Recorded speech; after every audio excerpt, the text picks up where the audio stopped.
ఈ press meet అనేది BRS party ప్రజల తరపున ఆవేదనతో బాధతో పెట్టిన ప్రెస్ మీట్ ఉంది.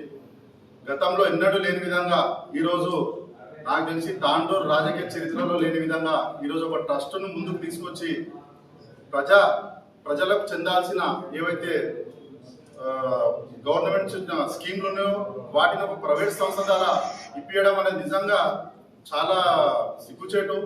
ఎందుకంటే ఇప్పుడు తాండూరు అనేది హిందూ ముస్లింతో ఎంతో మంచిగా సుఖ సంతోషంతో ఉన్న దగ్గర ఈరోజు కొత్త ఒరవడి సృష్టిస్తున్నారు వీళ్ళు.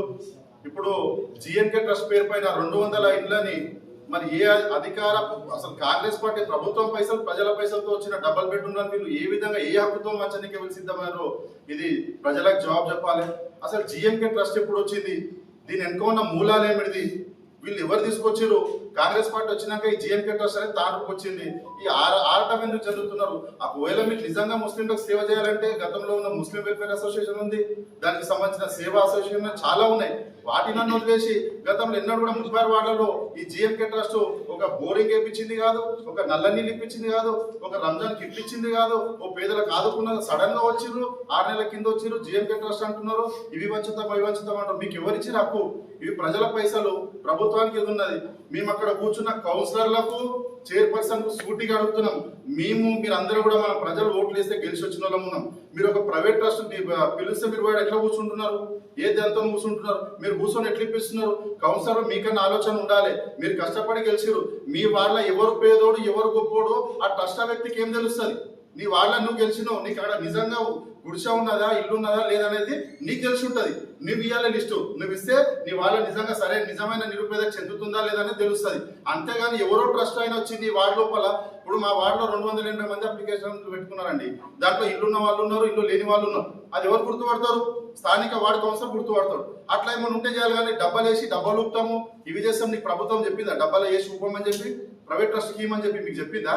అసలు ఈ జిఎన్కే ట్రస్ట్ మూలాలు ఏమిటిది? వీళ్ళు ఏం చేస్తున్నారు? ఒకవేళ నీకు ఇచ్చే ఉద్దేశం ఉంటే నీ సొంత పైసలతో నీవు ఇప్పుడు నీ ట్రస్ట్ అన్నప్పుడు ఏం చేయాలి? నీ డబ్బులు ఖర్చు పెట్టుకో, ప్రజాసేవ చేయాలి. ప్రజల పైసలు తీసుకొని ప్రజలకు పంచడానికి నీకేం హక్కు ఇచ్చారు?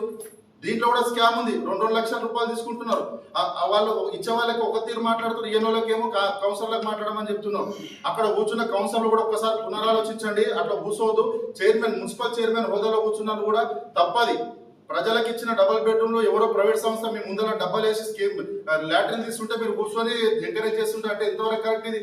మీ దగ్గర మీరు ప్రజాసేవ చేయాలంటే మీ ట్రస్ట్ దగ్గర డబ్బులు ఉంటే ఏదైనా చేయండి, తప్పులేదు. అంతేగాని తాడులో విపరీతమైన కబ్జాలు అవుతున్నాయి, ఇంకేమేమో అవుతున్నాయి. వాటిని వదిలేసి ఇప్పుడు డబల్ బెడ్రూమ్ ఎంత పడ్డారు?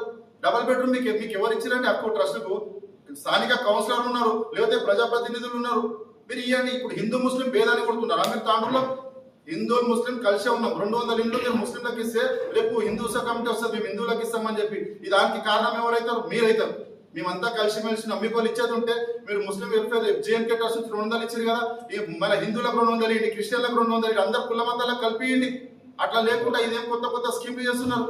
కాబట్టి మేము ఒక్కటే కోరుతున్నాం, దయచేసి ప్రజలారా ఎవ్వరు 1 రూపాయి ఇవ్వకండి. జిఎన్కే ట్రస్ట్ అయితే అసలు నమ్మకండి. ఎందుకంటే డబల్ బెడ్రూమ్ మీ దాకా రావు. మేము ఖచ్చితంగా పోరాడతాం. నిజమైన పేదలకు వచ్చిన దాకా మేము అస్సలు వినేదే లేదు. నిజమైన పేదలు ఎవరైతే ఉన్నారో వాళ్ళకి డబల్ బెడ్రూమ్ వచ్చిన దాకా మా పోరాటం ఆగదు. మా నాయకులు చెప్పినట్టు ఇంతకుముందు ఖచ్చితంగా మీరు ఏమైతున్నదో డబల్ బెడ్రూమ్ అనేది నిజమైన పేదోడికి చెందినంత వరకు మేము ఊరుకునేది లేదు. ఇట్లాంటి భవిష్యత్తులో పునరావృతం అయితే మాత్రం ఖచ్చితంగా రోడ్లెక్కి ధర్నా చేయడానికి కూడా సిద్ధంగా ఉన్నామని తెలియజేస్తూ ముగిస్తుంది.